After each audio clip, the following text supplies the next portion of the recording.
Maybe we could converse here for a moment, take a look at, discover together what it is to discover.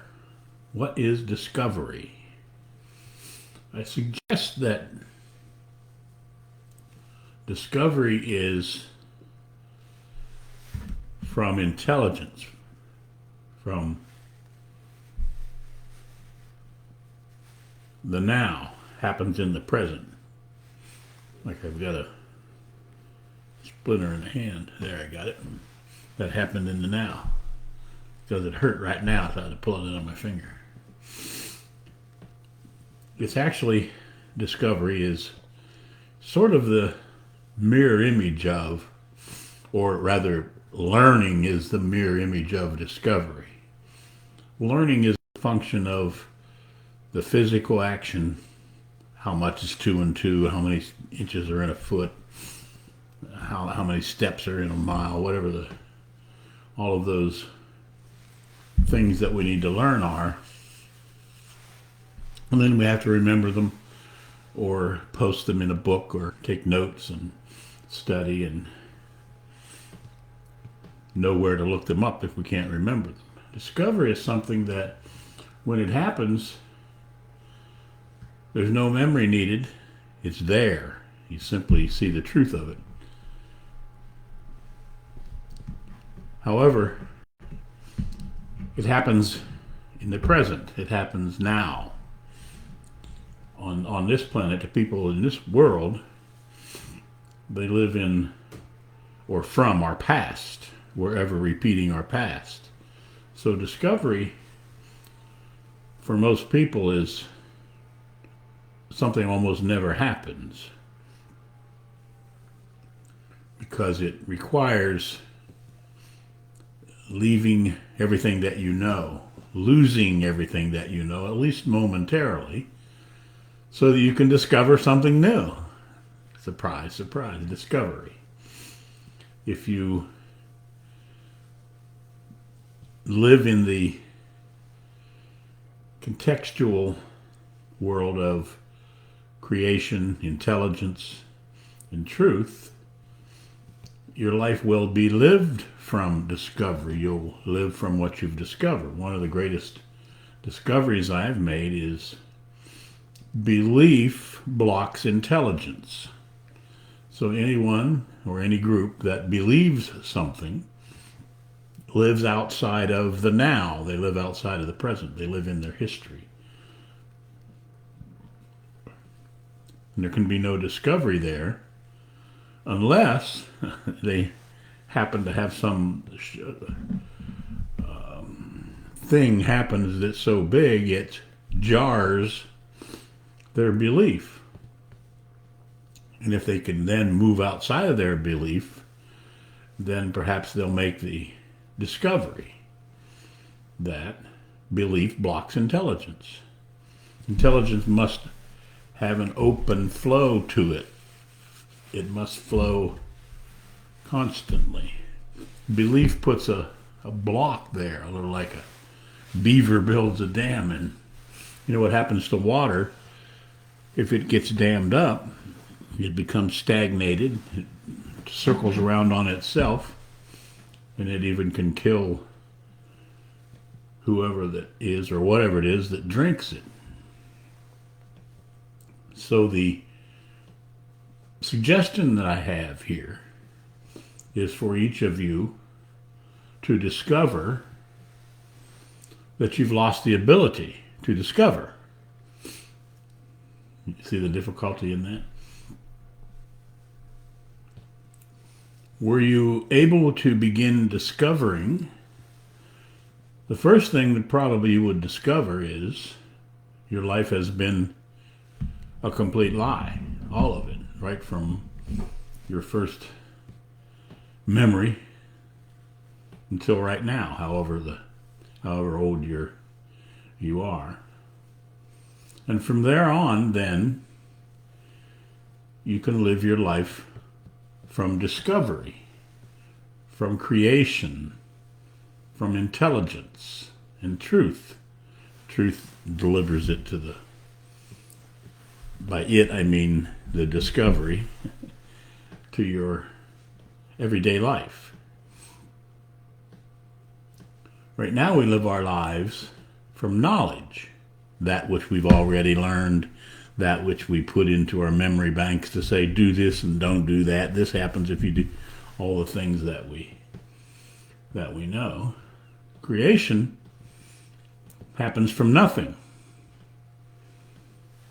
It is a result of discovery, doing something and discovering that doing that doesn't work, or does work, the flaw in it or the thing, that part of it that works. Even then, it must be discovered new in each new moment. Otherwise, it's just a memory or a belief carried from moment to moment. Hello, Cherry. I didn't see you there. I don't have my glasses on. I just discovered that you're there. Thank you for stopping by. So this thing called discovery is a rather fantastic thing to have in your life, because it literally rejuvenates. For instance, if you discover that your life has been a complete failure, then the rejuvenation of that discovery comes from the discovery, because then you can no longer do those things that caused your life to be a complete failure. And in that discovery, if you live from the discovery of it, you will experience many, many, many, many more discoveries. You will discover many more things. Keeping in mind, however, that for the most part, we live on a planet that has very little discovery in it. Because, as I said, we live from our knowledge. We live from what we've already learned. We live from belief. The most ignorant thing we can do is live from belief, because then we are trapped in thought, trapped in knowledge. And when you're trapped in knowledge and thought and belief, there can be no discovery. There can only be the repetition of yesterday. And yesterday's yesterday. And yesterday's however old the belief is. Maybe the most prominent and dangerous recent belief, and recent I mean 2,000 years, is the Jesus belief. It kind of took over the Christians, if you will, and now they're evangelicals, and they're the new age Christian. Still born from the Christian belief, by the way. Were you ever to discover that belief blocks intelligence, you will then discover that God belief is the most disastrous thing we do on our planet. It killed billions and billions of people. That's a huge discovery right there. So the context of this conversation has been, as you may have, if you've listened this far, then you know that it's discovery. And as I said, the place you need to be in order to discover is in the now, in the present. That's why belief, knowledge, and thought are so detrimental, because when you are in knowledge, thought, and belief, you're not in the now. You're not in the present. Now, just to clear up perhaps a little confusion, that doesn't mean your body is not in the present. Your body is always in the now. It cannot escape the now. However, your mind, it can be all over the place. In the future, with hoping and praying, and in your history with guilt and sorrow and sadness. So the other thing that happens when discovery happens is your mind and your body, at least momentarily, join together, and they are moving in the same direction. So the greatest happening, the greatest thing you can do to begin discovering things in your own life is to begin speaking the truth, which of course requires you knowing that you've spent your life lying. Your whole life has been a lie. If you can start there, not only will you give yourself a new life, a life outside of suffering and misery and pain and killings and maimings and murdering, it will create a new planet Earth.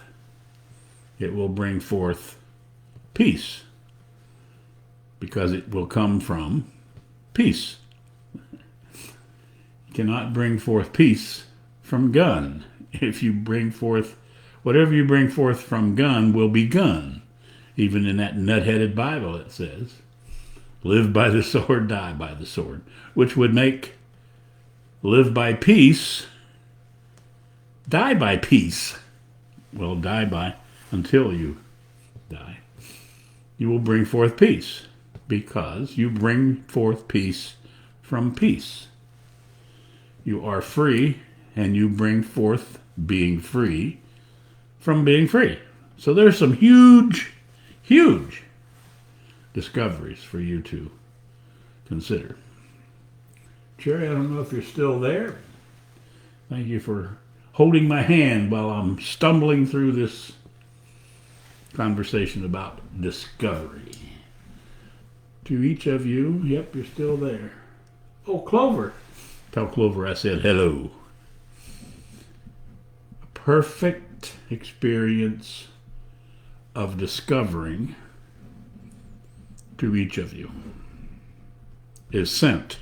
I wonder how many of you will accept it and begin discovering what acceptance is.